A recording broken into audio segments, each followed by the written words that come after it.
여러분은 드라마나 영화를 잘 보시는 편이십니까? 드라마나 영화에 나오는 사람들 중에서 유독 악한 행동을 하는 사람들이 등장합니다. 그런데 보통의 경우 그렇게 악한 행동을 하는 사람들도 처음부터는 그렇지 않았다라는 것이 스토리의 흐름입니다.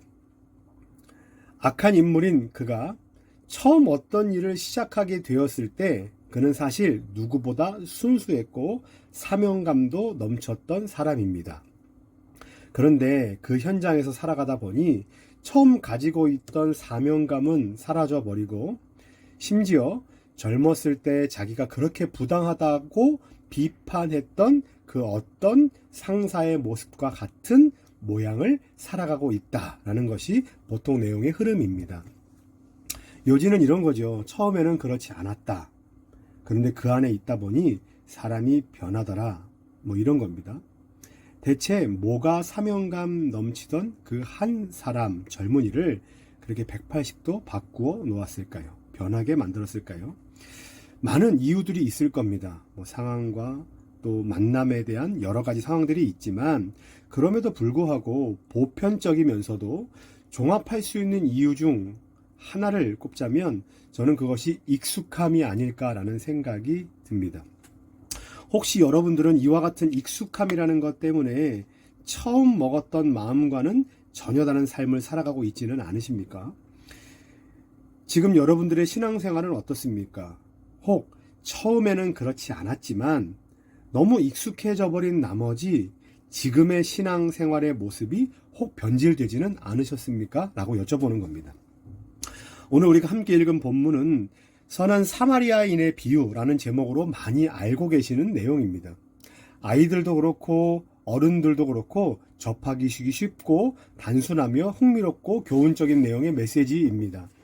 어떤 한 사람이 강도를 만나 모든 것을 빼앗겼고 죽기 직전까지 맞아 길에 쓰러져 있습니다. 마침 그 옆을 한 제사장이 지나갑니다. 그런데 이 제사장은 쓰러진 사람을 보고 피해 지나가 버립니다.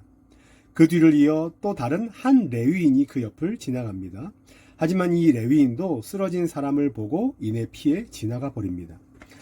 뒤를 이어 드디어 저와 여러분들이 잘 알고 있는 이 이야기의 주인공 사마리아인이 그 옆을 지나갑니다. 이 사마리아인은 앞에 두 사람, 그러니까 제사장, 레위인과 달리 쓰러져 있던 강도 만난 사람을 보고 매우 불쌍히 여겨 자신이 가지고 있던 값비싼 재료들로 강도 만난 자를 치료해 줍니다. 그리고 동네 주막까지 데리고 가서 돌봐주었습니다. 다음 날 그는 길을 떠나면서 주막 주인에게 2데나리온을 내어주었고 돈이 더 들게 될 경우 돌아오는 길에 그 돈까지도 지불하겠노라 라고 약속까지 합니다. 여러분, 이 내용에서 선한 사마리아인이 누구인지 바로 감이 오시죠? 이 내용을 듣고 우리는 이런 믿음의 결단을 합니다. 나도 사마리아인처럼 어려움 가운데 있는 이웃들 섬기기를 힘쓸 겁니다 라고 말입니다. 이것이 오늘 본문 말씀이 주는 1차적인 삶의 요구일 수 있습니다. 하지만 예수님께서 선한 사마리아인의 비유를 왜 말씀하셨는지를 우리는 문맥적으로 좀 더 확인해야만 합니다. 오늘 본문에는 한 율법교사가 등장합니다. 그가 율법교사라는 것을 통해 우리가 알 수 있는 두 가지 사실은 추측해 볼 수 있는데요. 첫 번째는 그가 율법을 매우 잘 알았을 것이다. 두 번째는 그가 율법을 매우 잘 지켰을 것이다 라는 거예요. 그런데 이 율법교사가 예수님을 곤란하게 만들기 위해서 이런 질문을 합니다. 예수님, 내가 무엇을 하여야 영생을 얻을 수 있겠습니까? 라는 거예요. 그러면서 나온 말씀이 바로 우리가 잘 알고 있는 율법의 강령, 하나님을 사랑하라, 그리고 이웃을 사랑하라는 말씀입니다. 율법교사는 예수님을 향해 다시 질문합니다. 그렇다면 내 이웃이 누구입니까? 라고 말입니다. 율법교사의 이런 질문에 대한 예수님의 대답이 바로 앞에서 보았던 선한 사마리아인의 비유였습니다. 그리고 마지막에 예수님께서 어떻게 말씀하십니까? 가서 너도 이와 같이 하라 라고 말씀하셨다는 거예요. 근데 여러분 한번 보세요. 질문은 내 이웃이 누구입니까? 그런데 답은 가서 너도 그와 같이 하라 라는 겁니다. 어찌 보면 동문서답처럼 보입니다. 질문과 답변이 일치하지 않아요. 내 이웃이 누구입니까? 라고 물었는데 가서 너도 이와 같이 하라라고 말씀하셔요. 예수님께서 왜 이렇게 대답하셨을까? 그것은 예수님께서는 질문한 그 율법 교사의 의도가 무엇인지 아셨기 때문에 그렇게 대답했을 것입니다. 질문의 의도가 뭐라고 되어 있냐면 29절 말씀에 자기를 옳게 보이려고 라고 되어 있습니다. 그러니까 율법 교사의 질문 안에 담긴 의도는 무엇이냐면 자기를 옳게 보이려고, 잘난 척 하려고, 영적인 우월감을 내비치기 위해서라는 거예요. 나는 율법을 잘 지키는 사람입니다. 나는 완벽한 사람입니다. 이렇게 완벽한 나는 이웃을 사랑할 준비가 되어 있습니다. 그럼 대체 내가 사랑할 이웃은 누구입니까? 뭐 이 정도가 되겠죠. 그러니까 자기와 어울릴 만한 어떤 이웃의 상을 물어보고 있는 거예요. 아마도 율법에 정통한 자기 같은 사람에게 어울릴 만한 이웃으로 그는 제사장 아니면 레위인쯤으로 생각했을 수 있습니다. 레벨이 그렇다는 겁니다. 그런데 예수님께서 제사장, 레위인, 사마리아인 이 세 명을 언급하시면서 그 중에 제일은 사마리아인이었더라 라고 말씀하신다는 거예요. 여러분, 사마리아인은요, 사실 지금 이 율법에 정통한 율법교사의 이웃이 될 수 없는 부류였어요. 당시 사람들에게 사마리아인은 종교적인 변절자 또는 개처럼 여겨졌기 때문입니다. 그런데도 예수님께서는 굳이 사마리아인을 선한 이웃의 모범으로 보여주시고 이와 같은 삶을 너도 살아라 라고 말씀하시는 거예요. 그럼 대체 앞에 두 부류, 제사장, 레위인 이 그룹과 사마리아인이 보여주는 영적인 차이는 과연 무엇일까? 한번 생각해 보기를 원합니다. 먼저 한 그룹을 좀 보겠습니다. 제사장과 레위인이에요. 여기서는 제사장과 레위인이 다 그렇다라고 말하지 않습니다. 한 제사장, 한 레위인 이렇게 되어 있습니다. 여러분, 제사장은요 아론의 후손입니다. 그리고 레위인은 레위 후손이에요. 그러니까 이들이 보인 공통적인 그 특징이 뭐냐면 조상 때로부터 물려받았던, 그러니까 생득적, 태어나자마자 얻게 된 뭔가가 있다는 겁니다. 근데 이들이 보인 공통적인 행동이 있어요. 어떤 겁니까? 강도 만난 자를 피했다라는 거예요. 예수님께서 강도 만난 자를 피한 그들을 통해서 보여주고 싶으셨던 것이 무엇일까? 첫 번째는 이런 것이 아닐까 생각합니다. 그들은 모두 다 자신들이 태어남과 동시에 자기 자신에게 부여된 어떤 특정한 임무가 있었습니다. 예를 들어서 아론의 후손이었던 이 제사장은 자기가 태어남과 동시에 나는 제사장의 역할을 해야 되는구나 라고 여겼다는 거죠. 그리고 레위인 같은 경우는 제사장을 도와 성전에서 사역을 감당해야만 하는구나 라는 생득적으로 자기들이 갖고 있는, 태어날 때부터 갖고 있는 이 가문의 임무가 있었던 거예요. 그러니까 무엇을 할까 말까 고민할 필요가 없이 처음부터 그것을 해야만 하는 입장 가운데 있었던 겁니다. 그런데 이것이 그들 가운데 무엇을 만들어냈을까? 바로 익숙함을 만들어냈을 겁니다. 그러니까 처음부터, 태어날 때부터 부모가 하던 일을 보았고, 그리고 그 일들을 배웠고, 그 일을 했고, 그것이 자기의 일이 되어버렸기 때문에 이것이 상당히 영적인 사역, 그러니까 하나님을 예배하고 하나님을 섬기고, 특별히 하나님과 또 하나님께서 사랑하시는 이스라엘 백성들 사이에서 영혼들을 섬기고 돌봐야 될 책임이 있는 자리에 있었던 이 아주 귀중한 사역이 무엇이 되었을까라고 생각해 보니 일이 되었다는 생각이 드는 거예요. 그러니까 보세요. 자기들이 아주 영적인 일을 고도로 잘 하고 있는 사람들인데 결국 강도 만난 자를 길에서 만났을 때 어떻게 됐습니까? 길에서 피해가는 모양을 보여준 거죠. 그러니까 자기들이 하고 있는 이론 아니면 이상, 자기들이 하고 있는 그 사역의 그 실제와 그리고 삶에서 실현하는 삶의 실현과는 전혀 맞지 않는 케이스라고 이렇게 보여주는 겁니다. 저는 이 이야기를 묵상하면서 이런 그 상황이 떠올랐어요. 목사님들이 떠올랐는데 어떤 목사님들이냐면 사역이 일이 되어버린 목사님이 떠올랐습니다. 누굴까요? 뭐 저일 수도 있을 겁니다. 저였고, 그리고 저일 수도 있고, 앞으로도 또 제가 그럴 수도 있습니다. 그리고 많은 목사님들이 그런 경우에 있을 거라고 생각을 해요. 성도님들이 갖는 오해가 있는데, 목사가 된 이유는 아마 신앙이 특별했기 때문이고, 또 목사가 되면 신앙이 더 특별해질 것이다 라고 생각하시는 겁니다. 그게 오해예요. 그런데 목사 안수를 받기 이전과 목사 안수를 받은 이후 사람들, 뭐 저를 비롯해서 주변에 많은 목사님들을 보면 아주 존경하는 목사님들도 있지만 그게 극적으로 달라지거나 변하는 상황은 없더라고요. 약간 가려지긴 하지만 뭐 그렇게 특별하진 않습니다.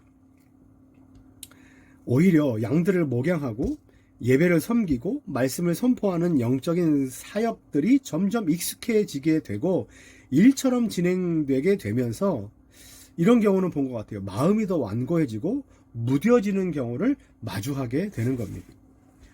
그러니까 목사님들이 처음 사역의 자리로 부르심을 받았을 때 그때는 그것이 사명으로 여겨졌을 것이고 분명 은혜로 여겨졌을 것입니다.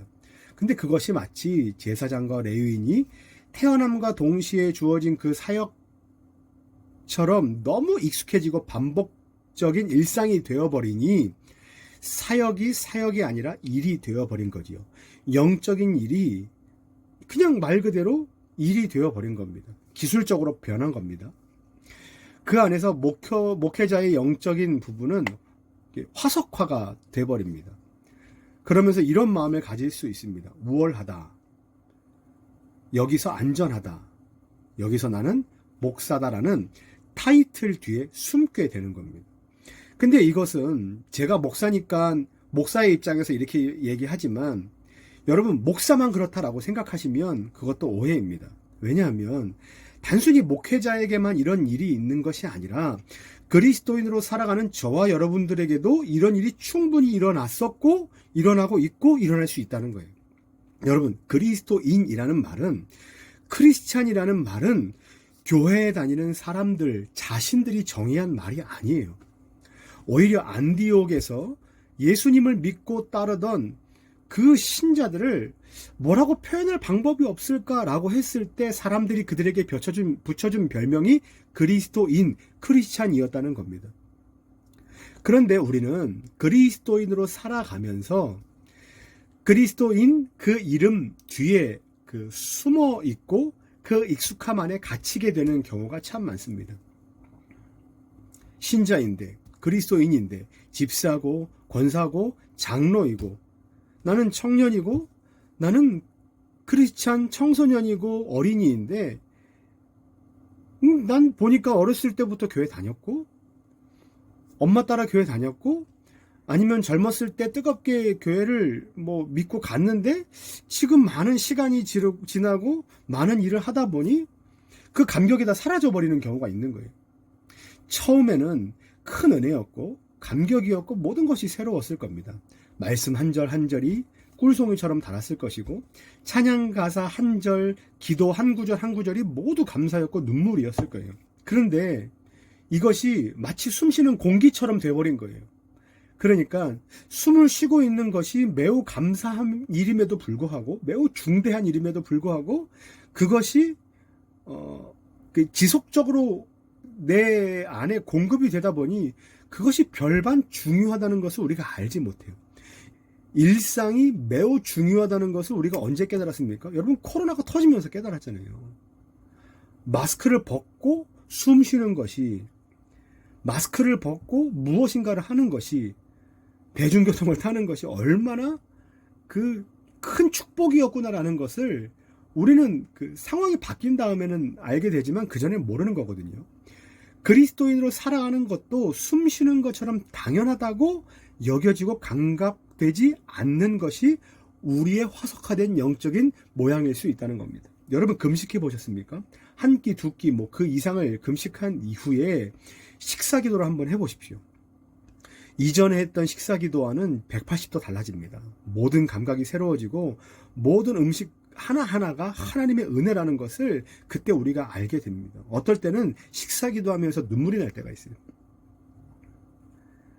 근데 그 음식을 먹고 다음 끼니 또 먹고 다음 끼니 또 먹고 간식도 먹고 하니 그 익숙함에 혀도 무뎌지고 우리의 배도 무뎌지고 영적인 감각도 무뎌지는 겁니다. 더 이상 은혜가 은혜로 여겨지지 않게 되는 겁니다. 마치 누구처럼요. 기껏 애굽에서 탈출시켜 줬더니 차라리 거기 있었을 때는 맛있는 것을 실컷 먹었다며 불평하고 그때를 그리워하는, 또 하늘에서 만나를 내려놔 줬더니 고기는 왜 안 사주시냐며 하나님을 원망하는 누구처럼? 이스라엘 백성들처럼 말입니다. 은혜가 은혜로 여겨지지 않는 겁니다. 그렇게 영적으로 욕심에게 자리를 내준 이들의 눈에는 하나님이 보이지 않고 어려움에 처한 영혼도 보이지 않게 되는 겁니다. 오늘 말씀에 등장한 예수님께서 말씀하신 한 제사장과 한 레위인이 바로 그런 사람의 모양이었다는 거예요. 하나님의 은혜를 입었고 하나님께서 귀한 사명을 허락하셨고 그 사명대로 날마다 임무를 수행했지만 정작 길에서 만난 쓰러진 어떤 사람을 보고 돌보지 않는, 영적인 책무를 다하지 않은 사람이 있었다라는 거예요. 근데 이런 사람과 달리 선한 사마리아인의 비유에 등장하는 사마리아인은 어떻습니까? 여러분, 사마리아인은요, 당시 사람들에게 매우 비난과 조롱을 받던 사람이었습니다. 그러니까 그는 개인적으로 봤을 때 사람들에게 인정받을 것이 하나 없는 부족한 사람이었어요. 그러니까 이런 거 생각해 보세요. 어떤 사람이 아주 잘생기고 아주 마음에 드는 사람이 많은 것들을 못해도 우리는 어떤 마음을 가질 수 있냐면 다 이해해요. 왜냐하면 마음에 드는 구석이 있으니까. 좋아하는 사람이니까. 아유, 괜찮아. 실수해도 그럴 수 있어. 뭐 이렇게 되는 거죠. 근데 너무 싫고 미워하는 사람이 있어요. 그런데 그 사람이 매우 일을 훌륭하고 탁월하고 심지어 나를 서브하는 일까지 아주 잘합니다. 그래도 어떻게 되는 겁니까? 마음에 들지 않는 거예요. 그러니까 사마리아인과 같은 경우가 그런 경우예요. 무엇인가를 아주 잘해도 사람들의 인정을 받을 수 없고 괴취급을 받았던 조롱의 대상이었어요. 그러니 그 사람들 가운데 어떤 마음이 있었겠습니까? 인정받을 것이 하나 없는, 나는 완전한 부족한 사람이야, 나는 사람들에게서 버림받았던 사람이야 라고 생각할 수밖에 없었어요. 그런데 사마리아인이라는 것이 여러분 내가 선택한 것입니까? 아니에요. 그냥 태어나자마자 그 사람은 사마리아인이었을 거예요. 사마리아인 1세, 사마리아인 2세, 3세, 4세 계속 전달됐을 겁니다.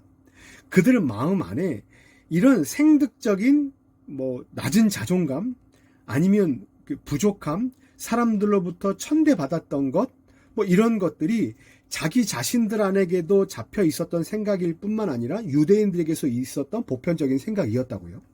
예수님과 우물가의 여인과 나눴던 그 요한복음 4장의 대화를 봐서도 알 수 있습니다. 그러니까 사마리아인은 자기 자신을 숨길 그 어떤 타이틀을 전혀 갖지 못한 사람이었어요. 오직 하루하루 주어진 만나와 메추라기를 갈망해야만, 아침마다 나가서 하늘에서 주신 그 만나를 주워 먹지 않으면 생존할 수 없는 하나님의 은혜와 자비에 대한 갈망이 높았던 사람에 대한 모양을 지금 예수님께서 누구를 통해서 보여주시냐면 사마리아인을 통해서 보여주시는 겁니다. 그렇게 영적인 갈망이 모두 은혜로 충족된 그 사람의 인생이 어떻게 그 삶의 모양으로 나타나겠습니까? 신자인 자신에게 주어진 책임, 사명에 충성하는 삶을 사는 것으로 표출돼 보이는 그 모양이 지금 선한 사마리아인으로 보여지는 거예요. 자기가 갖고 있는 비싼 것을 내어주고 시간과 정성을 들이고 노동자의 이틀치 임금까지 내어주며 더 필요하면 오다가 주겠다고 약속까지 하는 그런 일을 지금 누가 한 겁니까? 사람들로부터 무슨 일을 해도 인정받지 못하는 사마리아인이 그 일을 했다는 거예요. 물론 이 사람이 신자였다, 아니면 무엇이었다라고 영적인 상태가 어떻다고 얘기하지 않습니다. 성경에 그런 것이 언급되어 있지 않아요. 하지만 예수님께서 그 율법 교사에게 이 상황 가운데 굳이 두 부류의 사람을 극명하게 대조시키면서 보여주시는 것은 우리가 믿었다, 그리스도인이다 라고 할 때 이 믿음의 주체가 과연 내 가문의 어떠함인가, 아니면 우리 부모의 어떠함이고 내가 율법을 행하고 행하지 않는 그 어떠함인가 라고 그 묻는 아주 영적인 우월감을 갖고 있는 그 율법 교사의 질문에 대해서 전혀 그런 것이 아니다라고 예수님께서 말씀하시기 위해 이 그림을 보여주셨다는 거예요. 우리는 선한 사마리아인의 비유를 보면서 계속해서 무엇을 생각하냐면, 그래서 나보고 어떻게 살라고 말씀하시는 겁니까? 라는 것에만 집중해요. 도와야 합니까? 뭐 해야 합니까? 근데 여러분 생각해 보십시오. 우리가 아무리 무엇을 한다고 한들 구원을 받을 수 있겠습니까? 못 받아요.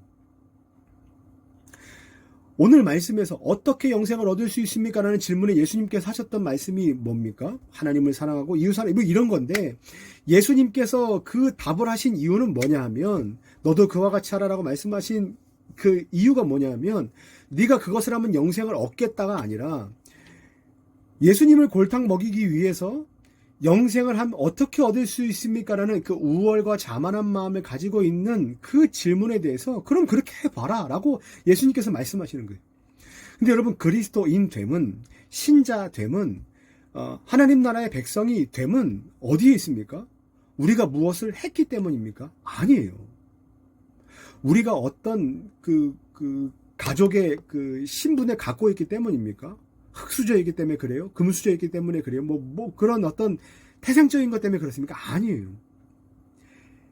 하나님께서 우리를 사랑하시고 예수님께서 우리의 죄를 용서하시기 위해서 십자가에서 죽으시고 부활하셨기 때문이고, 성령님께서 오늘도 우리 가운데 그 예수님의 구원의 은총을 깨닫게 하시고 알려주시고, 또 그 은혜에 대한 그 모든 결과들, 은혜와 그 자비와 평강을 우리 가운데 쏟아 부어 주셨기 때문에 우리가 신자됨으로 살아가고 있는 겁니다.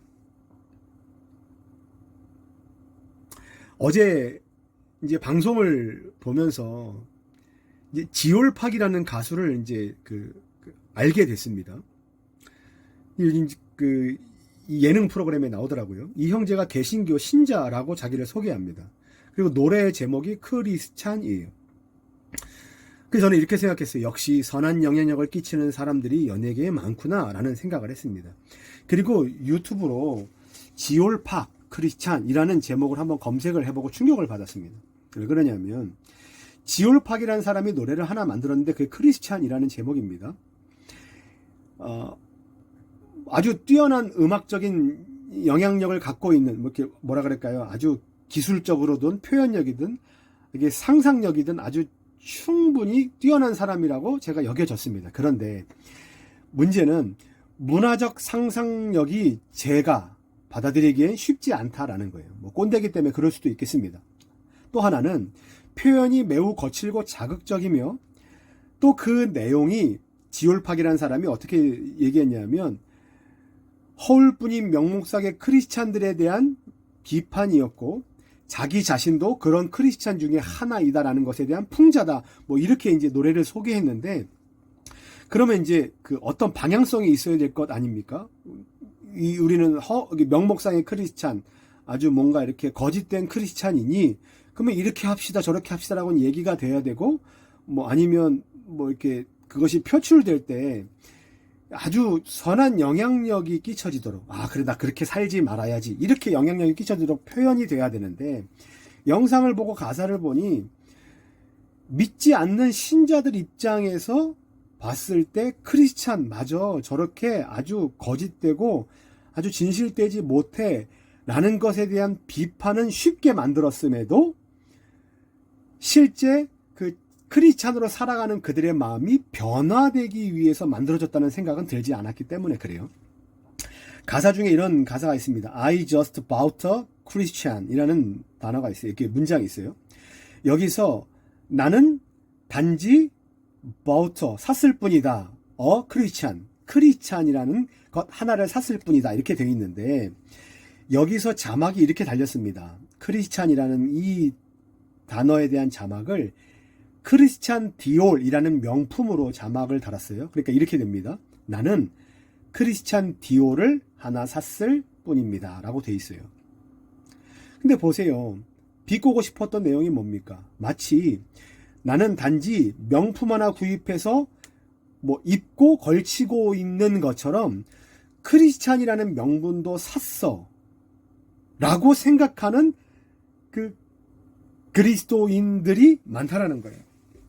자기들이 갖고 있는 이 크리스찬 됨에 대해서 말하지만 정작 살아가고 있는 모양들은 아주 그리스도인처럼 살지 않고 그냥 그때그때마다 필요해서 교회 헌금하고 아니면 누구 돕고 교회 한번 나가주고 목장 모임 무슨 모임 나가서 좀 봉사하고 헌신하고 수다 좀 떨면 그것이면 나는 크리스찬이야 라고 하는 것을 비꼬으면서 이 가사를 썼다는 거예요. 그래서 저는 이 영상을 보고 노래를 보고 이런 생각이 들었어요. 우리의 신자됨이 우리의 그리스도인 됨이 어떤 한 가수 아니면 또 다른 누군가의 풍자의 대상이 되는 것은 매우 영적으로 비극적인 일이다라는 생각이 들었습니다.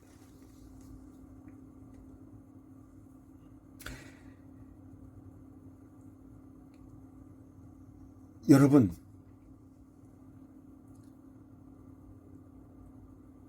혹 그 비판적이고 풍자적인 노래가 너무나 안타깝고 너무나 부정하고 싶고 너무 잘못된 표현이지만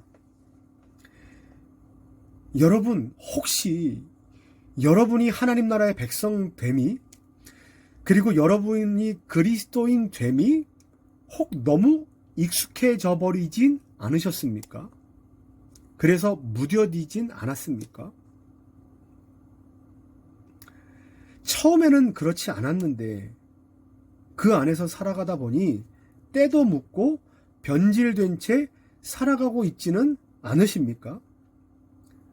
여러분 우리는 제사장과 레위인과 같은 영적인 타이틀, 그리스도인, 크리스찬이라는 이 영적인 타이틀 뒤에서 있는 그 영적인 익숙함에서 벗어나야만 합니다. 여러분 우리는 영적인 기술자가 아니에요. 장로 기술자, 권사 기술자, 목자 기술자, 구역장 기술자가 아닙니다. 우리는 다 아마추어예요. 아니요. 그 일을 맡을 수도 없는 사람이에요. 누구처럼? 이 이야기에 등장하는 당시의 사마리아인들처럼 우리는 무엇을 한다고 해도 사람들에게 인정받을 수 없고 잘 해낼 수 없는 구원받을 수 있는 조건이 하나도 없는 그런 죄인들이었단 말입니다. 그런데 예수님께서 피로 값주고 우리를 사신 거예요. 그러니까 우리는 그 타이틀의 안에서 영적인 익숙함에 무뎌지면 안 되는 사람들입니다. 내가 장로가 되었으니, 내가 목사가 되었으니, 내가 이쯤 헌금했으니, 내가 이쯤 교회 개척을 할 때마다 내가 이만큼 봉사하고 헌신하고 헌금했으니 나는 이 정도 돼야 되는 것 아닌가? 내 자식은 내가 이만큼 기도했으니까 이만큼 복 받아야 되는 것 아닌가? 라는 뭔가 이 보상에 대한 개념으로 우리가 그것을 접근하면 안 된다는 겁니다. 사마리아인이 길에서 엎드려 죽어져가는 그 사람을 도왔을 때 사람들이 사마리아인을 향해서 당신 훌륭합니다. 최고입니다. 라는 타이틀을 그에게 줬습니까? 아니에요. 주지 않았어요. 오히려 그는 썼습니다. 돈을 써야만 하는 사람이에요. 그래도 인정받지 못했습니다. 왜 그렇게 했을까요? 그게 우리의 신자됨의 모양이라는 거예요.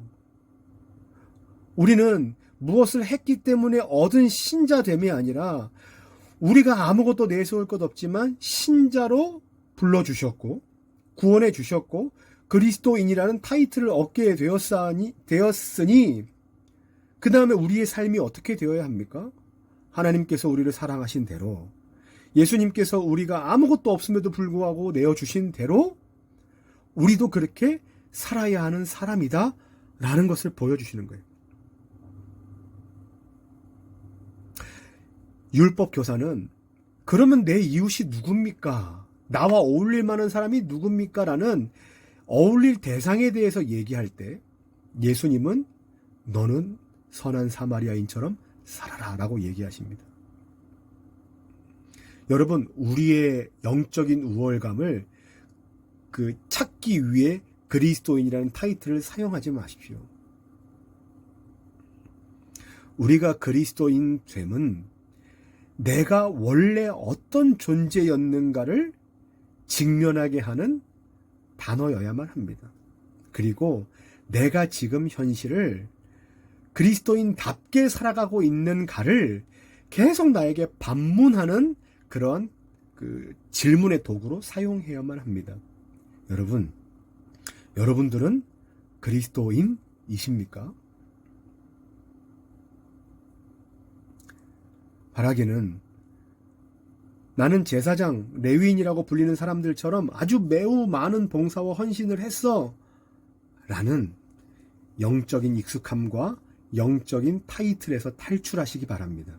그리고 오직 내 인생의 소망은 예수님밖에 없습니다 라는 겸손한 믿음의 고백을 회복하시는 그리스도인 되시기를 예수님의 이름으로 간절히 축원합니다. 더불어 그리스도인 됨이 우리의 삶의 모양까지도 바꿔놓게 되는, 내가 살아가는 지역과 내가 살아가고 있는 그 삶의 영역 가운데서 선한 사마리아인처럼 살아가게 되는 그 행동까지 변화되는 놀라운 축복이 있는 저와 여러분들 되시기를 예수님의 이름으로 간절히 축원합니다.